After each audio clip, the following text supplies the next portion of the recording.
Bien, vamos a otra información relevante. El gobierno lanzó Corona App, la nueva aplicación móvil para conocer sobre el avance de la pandemia en Chile, un monitoreo de las cuarentenas, también la posibilidad de notificar aglomeraciones y autoevaluaciones son algunas de las alternativas que ofrece esta plataforma. Queremos hablar sobre su aporte, para eso estamos con Jessica Matus, ella es directora y fundadora de la Fundación Datos Protegidos. Jessica, muchísimas gracias por este contacto, buenos días. Hola, buenos días. Gracias por la invitación. A ver, para la gente que todavía no conoce esta aplicación, ¿en qué consiste y por qué sería recomendable tenerla? Porque también hay gente que dirá, bueno, yo veo la televisión, leo los diarios, me informo. ¿Qué más puedo conseguir con una aplicación como esta? Mira, la verdad es que la aplicación no es una aplicación obligatoria, es una aplicación que puede ser descargada voluntariamente por las personas. Pero antes de bajar cualquier aplicación, ya sea esta Corona Apps o cualquier otra aplicación, las personas deben entender de manera clara cuál es el beneficio, cuál es la utilidad de bajar una aplicación. O sea, el gobierno ha lanzado esta herramienta tecnológica con una finalidad de poder hacer un seguimiento de los síntomas de las personas, pero lo cierto es que la aplicación solicita una serie de datos personales que hay que entregarle, datos personales que de alguna manera, si no sean resguardados con privacidad y con seguridad, por supuesto que hay un riesgo muy alto de que sirva para algo. La verdad es que lo primero que tenemos que pensar es si efectivamente esta aplicación va a ser útil para el cumplimiento de su finalidad. Y lo cierto es que nosotros hemos analizado y no le vemos esa efectividad. De hecho, ni siquiera el Ministerio ha señalado específicamente qué es lo que hace con toda esa información. Jessica, me parece súper relevante el tema de los datos en todas las aplicaciones en general, pero lo que le pasa a la mayoría de la gente frente a las aplicaciones no está, en casi todas, y sobre todo las que tienen que ver con redes sociales, es decir, ¿sabes qué? Mis datos ya los tienen. O sea, en el fondo ya de alguna manera ya entregué toda mi vida, Facebook ya me escucha. Y así todo, la gente baja la aplicación y se arriesga. Eso te quiero preguntar, ¿cuál es el riesgo de eso? ¿Por qué uno antes de bajar una aplicación debiese pensar esto? ¿Y cómo hacer la ecuación? Porque hay aplicaciones que si tú no das ciertas autorizaciones simplemente no las puedes descargar. Mira, yo creo que esta es la oportunidad que la gente pueda entender de una vez por todas que la privacidad es la piedra fundamental de los derechos humanos en la era digital. O sea, es hoy lo que se hace con la información nuestra, todo circula en torno a la privacidad y la privacidad y la protección de la información. Si estamos pensando en este momento en una aplicación que tiene relación con mis datos de salud, de geolocalización, esto se transforma en un arma de vigilancia. Entonces, si no entendemos eso de que este celular y que todos tenemos es una herramienta que sirve para el monitoreo y que sirve para la vigilancia, que es un arma de espionaje, o sea, si no entendemos eso hoy, estamos perdidos. Pero, Jessica, por eso yo entiendo la alerta. Lo que te pregunto es si uno puede quedarse al margen, si en el fondo uno puede tener la aspiración de acceder a las plataformas, las aplicaciones útiles para la vida cotidiana, o que están de moda, o que te permiten estar en redes sociales, sin necesidad de sacrificar su privacidad, o ya estamos en un punto en que inevitablemente terminan sacrificando la privacidad. Me pregunto si la privacidad realmente existe hoy día en el mundo digital, cuando lo que tú dices es muy cierto. Uno dice, bueno, este celular me escucha, este celular sabe mis preferencias, este celular sabe cuando entro o salgo de un lugar. Entonces, ¿se puede estar en lo digital sin sacrificar la privacidad? Por supuesto que sí. ¿Cómo? Por eso, ¿cómo? Buscando las mejores herramientas, entregando la menor cantidad de información. Las empresas, y en general en esta aplicación, pensemos en la aplicación del coronavirus, la información que tiene que ser recabada tiene que ser la información necesaria para el cumplimiento de tu finalidad. Si tú no tienes, si tú solamente recabas esa información y esa es la información que tú tratas, tu riesgo baja. Por lo mismo, entonces, tus principios más importantes va a ser siempre una finalidad, un propósito para almacenar la información. En segundo lugar, la minimización de esos datos, solamente recabar los datos que sean necesarios para el cumplimiento de esa finalidad, aplicar medidas de seguridad, ya sean medidas técnicas, ya sean medidas organizativas, que todas las empresas que tienen aplicaciones o que tienen sistemas donde guardan datos personales tienen que cumplir. Y en cuarto lugar, regular los segundos usos. O sea, ¿qué posibilidad tiene cualquier aplicación, en este caso con datos de salud nuestra y de geolocalización, de que esa información no sea utilizada con un propósito distinto para el cual fue recabado en un principio? Eso es básico. Ya, pero y eso Eso es lo que significa, tenemos que estar pensando. por ejemplo, tú, ya que eres una experta en esta materia, significa que cuando tú lees, no sé, el contrato que nadie lee, que uno generalmente suscribe a ciegas con una plataforma como Facebook, tú te abstendrías, porque sabemos el uso que se le ha dado a datos recabados por Facebook y todos los negocios secundarios que tiene una plataforma como esa. Entonces, tú, si te interesara estar en Facebook, ¿tienes forma de acotar la cantidad de datos que le das? ¿O tu decisión se transforma en entro y sacrifico privacidad o finalmente me quedo fuera y no tengo esa plataforma? No sé si me explico. En el fondo, ¿cuán libre es nuestra decisión frente a las plataformas? Porque al final muchas te pueden llevar a, bueno, si no me quiere tener, entonces no me ponga, pero si me quiere tener, deme sus datos. Es que justamente esa es una discusión que se está dando ahora porque el consentimiento como un habilitante para que traten tu información está resignificándose. Y eso pasa especialmente con las plataformas de redes sociales.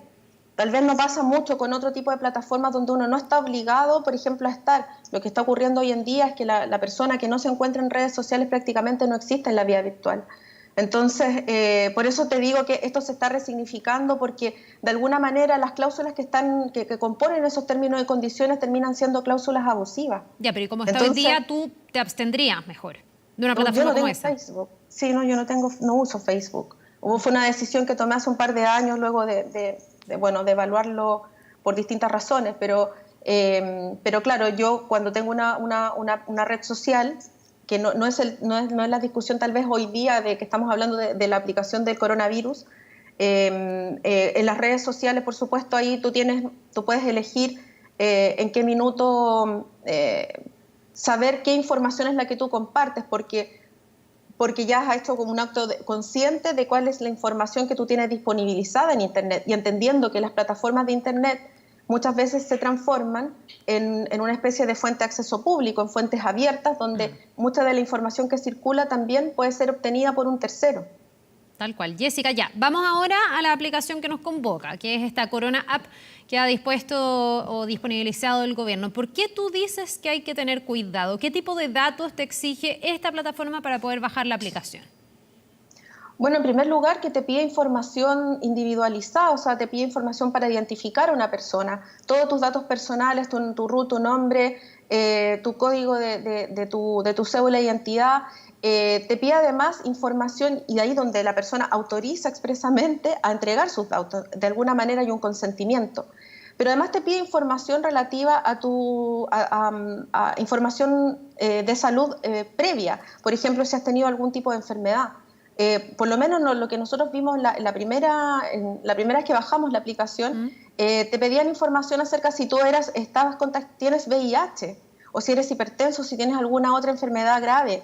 Te piden además entregar datos de síntomas diariamente, que toda esa información, repito, es información que es individualizada, que permite identificar a una persona.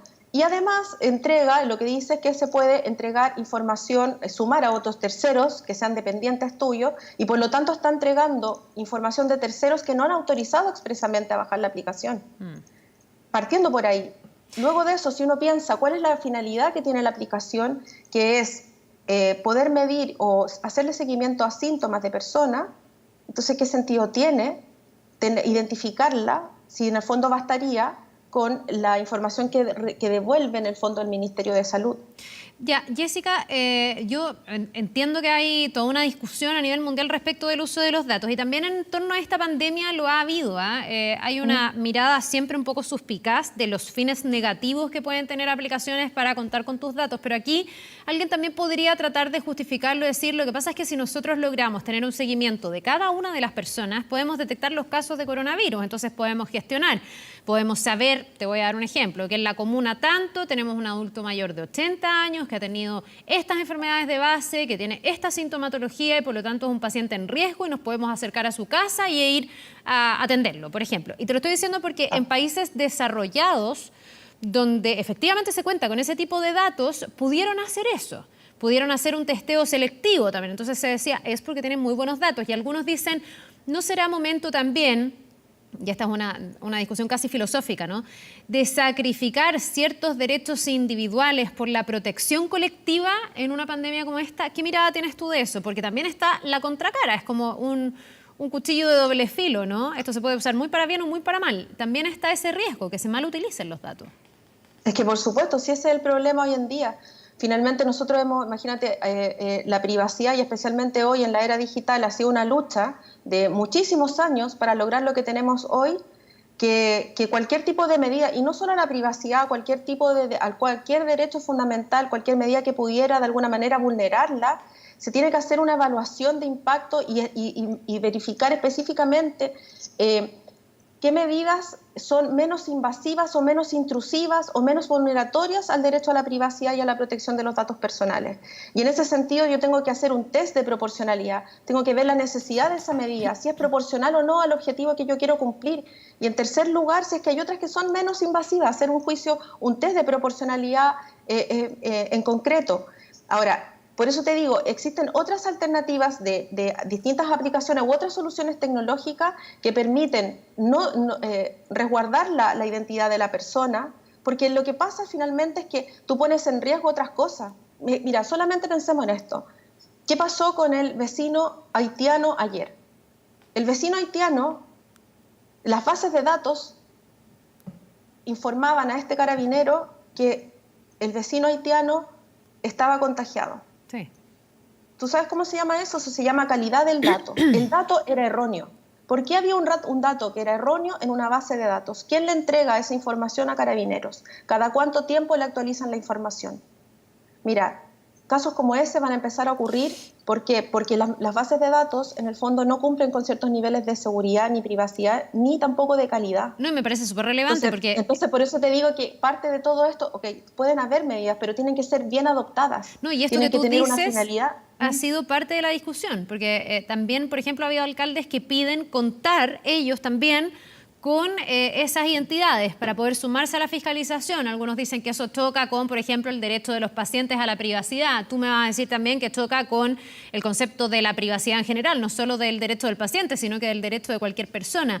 Y por eso yo te hablaba de eso, que en el fondo hay una discusión de cuánto debe ser el sacrificio de la privacidad individual por lo colectivo, porque en la mirada más generosa, digamos, o más comunitaria, en la más bien intencionada, lo que se buscaría con eso es poder hacer un control para ir en ayuda de las personas. Pero también la advertencia que tú haces es relevante, decir, ojo, pero es que además de ayudar, también se puede hacer un daño a las personas. Y el caso de ayer, de esta persona que al final recibe una patada de un guardia de manera absolutamente irracional y que además no estaba contagiado porque ya había superado la enfermedad, da cuenta de eso, de una mala utilización de los datos. Por eso te digo, o sea, la posibilidad alta, el riesgo alto de poder sufrir discriminación, estigmatización u otro tipo de vulneración a los derechos fundamentales por una mala aplicación de la privacidad, en el fondo, o de esta medida tecnológica y de cómo se resguarda esa privacidad, desde la calidad del dato, la finalidad, de cómo se minimiza. Por eso te digo, los riesgos son muy altos. Ahora, ojo, no estoy diciendo que ningún tipo de solución tecnológica pueda ayudar ayudar y colaborar, porque no es la única solución al control del COVID. Entonces, existen otros proyectos a nivel internacional que han dado resultado. Hay un acuerdo entre Google y Apple respecto para dentro del dispositivo establecer un mecanismo para que se puedan ubicar dispositivos en el fondo, pero sin necesidad de tener que identificar a una persona que ha tenido contacto o que ha tenido dentro de su trayecto algún contacto con algún contagiado. Este mismo acuerdo responde en el fondo a un trabajo ya que se ha hecho previamente en Estados Unidos y otro en la Unión Europea. Yo creo que cuando miremos tipos de aplicación o tipos de soluciones tecnológicas tenemos que mirar hacia allá, a los lugares donde esto ya se ha discutido y en el fondo no tratar de innovar con cosas que en el fondo van a tener poca utilidad, porque si tú tienes cualquier tipo de solución tecnológica, si no se aprovecha, no tiene la capacidad de aprovecharse para ese fin determinado, no tiene ningún sentido, entonces no va a valer la pena. Sí, no, queda clarísimo. Ahora, en ese sentido, tal vez no será mejor entonces repartir o tratar de entregar a las personas otras cosas, otros productos, materiales de salud, como mascarillas, como alcohol gel y otro tipo de cosas para poder resguardarlo. Ahora, te quiero preguntar, más allá de cómo se gestiona esto, por ejemplo, desde las autoridades en una pandemia como esta o desde las plataformas, con lo que hay hoy, no con la discusión o los avances y las mejoras que se pueden hacer, con lo que hay hoy, si hay ciertas recomendaciones generales para cuidar los datos personales frente a las aplicaciones y a la tecnología en general. A lo mejor lo que tú aplicas, tú me acabas de decir que tú en el fondo tomas una decisión consciente y ponderas. Muchas veces pasa que uno dice, la aplicación de moda, la baja y ni siquiera se lo cuestiona. O sea, mira, yo la verdad es que, bueno, yo leo todos los términos y condiciones, todos. Entonces, ponte tú, yo creo que alguien que no quisiera, que lamentablemente los términos y condiciones terminan siendo unos tremendos 60 páginas de lectura que nadie lee. Tal Por cual. eso, ojo que ya hay legislaciones, la Unión Europea legisló sobre esto y estableció que este deber de información que tienen todos aquellos controladores de datos, de decirte para qué usan tu información, si hay una posibilidad de que sean cedidos a terceros, etcétera. Esos términos y condiciones tienen que estar redactados de tal manera, con tal claridad, que incluso podría uno hacer como iconos que pudieran determinar que el usuario pudiera, claro, como iconos que digan, a ver, yo paso estos datos a terceros, no los paso, los mantengo por tanto tiempo, porque también uno de los grandes problemas que tiene el uso de la información y el almacenamiento es el tiempo que se mantiene en las bases de datos, porque imagínate estar en bases de datos de manera indefinida en el tiempo. O sea, los datos tienen que ser eliminados, suprimidos en algún momento. Y son suprimidos cuando cumplen su finalidad. Por eso igual, ojo, que esta aplicación del Corona Apps dice que guardan los datos por 15 años. Y me parece muy curioso, además, yo aquí quiero ser presente, aprovechar esta oportunidad, porque la entrega de los datos de contagio anonimizados, en el fondo el dato que va a permitir a investigadores y científicos poder hacer determinación en cuanto a la información del COVID en Chile y la pandemia, esa información no está siendo entregada por el Ministerio. Y por el contrario, lo que dice en esta aplicación es que todos los usuarios que bajen esto tienen que, en el fondo, entregamos información personalizada, ya sobre nuestros síntomas, sobre dónde nos ubicamos, sobre todo, y en qué minuto esa información pasa o no pasa a los científicos y a los investigadores para que puedan hacer proyecciones en relación a la pandemia. Entonces, aquí veo algo como una especie de una contradicción entre el dato abierto, que es anonimizado y que tiene que ser entregado para estos efectos, y por otro lado, los datos personales que las personas entregamos voluntariamente para apoyar el trabajo del control del COVID. Entonces, me parece, incluso, ojo, que en los términos y condiciones señalan que quien está obligado a anonimizar los datos que en el fondo que tiene el Ministerio es el propio tercero investigador o científico. Yo creo que acá, mira, esas políticas de privacidad tienen que ser revisadas, los términos y condiciones, se tienen que volver a revisar, a establecer si toda esa información es información que es necesaria para la finalidad que persigue el Ministerio con una plataforma de este tipo. Bien, pues hay ahí un tremendo espacio de trabajo, yo me imagino, pero en lo inmediato te agradecemos por estas advertencias, también por recordarnos que cada vez que nosotros damos acceso, que ponemos un acepto, a veces sin leer, estamos entregando y sacrificando parte de nuestra privacidad y estamos entregando datos que son relevantes, así que a pensarlo harto antes de hacerlo. Muchas gracias, Jessica. Muchas gracias a ti.